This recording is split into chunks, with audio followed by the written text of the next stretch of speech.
this Scottish cuisine. In honor of Burns Night, a packet of haggis has been launched to the edge of space for the first time. Oh, man.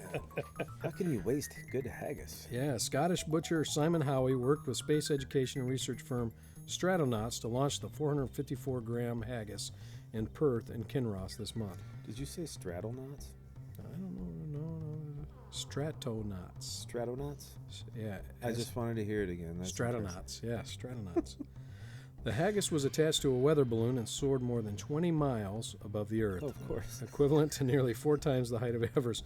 Because this is what you want your haggis to do. Well, dude, how would you get your haggis up there? Of course, you tie it to a weather balloon. Of course. I mean, it's, Not a flaming arrow. Go ahead. How in the world are you going to get good haggis, you know? That's right. Good space haggis. I use my Peregrine Falcon.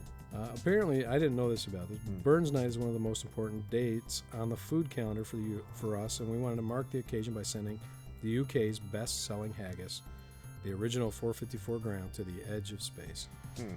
So I don't know what Burns Night is. I don't think this article ever explains it. Don't know what that accomplishes.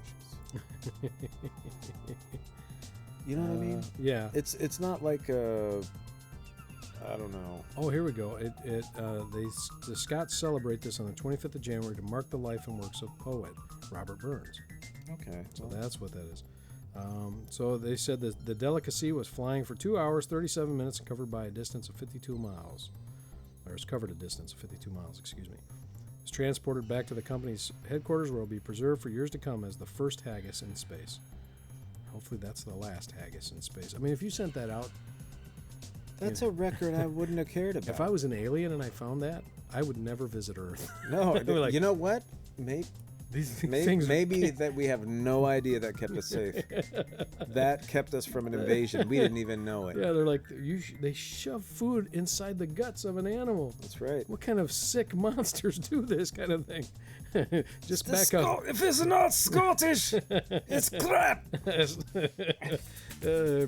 Right now they're lining up the death ray to just blow the planet up. Oh man, they're like, oh, it's not worth it. Don't save it. Yeah, if it smells anything like that, don't save it. Send them a cupcake or something. Oh, Maybe man, that's good. Aliens will want to visit Earth and be nice to us, but you send them a haggis, and I think that's war.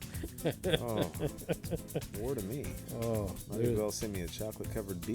That is a horrifying food. Yeah, it is. It smells terrible. Have you ever seen haggis? Yeah, I've smelled it. I've seen it. I've smelled it, but I've never tried it. I couldn't even do it. I haven't tried it, but I have tried one thing I would never try again. Tripe, and that's gross too. Tripe. What is tripe? The brain. It's cow brain. Oh, okay. No, I've never tried that. Sheep. Anyway, it's some kind of brains. Yuck. Well, I think you could get beef tripe or whatever. Yeah. So. Well, I remember they had do you remember the cold cut? It was called head cheese. That's what that is. Yeah. That's brain. Yeah, it's supposed to be brain. Oh, baby. I remember my aunt had some, and I thought it was like regular lunch meat with cheese in it. Yeah. And I said, hey, I want to try some of that. My mom was like, no, you don't want to try that. Basically, it's just fat. Yeah. It's like the most fatty. Our brain is the most fatty part of us. Yeah, it's like really kind of gross. Yeah. So, I mean, mine's overweight. Well, mine has kind of shrunk down a lot because mine's big, but it's out of shape. I've been dieting by watching a steady slew of CNN. Watch my brain go, just suck right into nothing. Like the scene in the Lord of the Rings where Sauron shrinks into nothing, and then that's what's happening to my brain. I'm glad I can be a part of it. All right, let's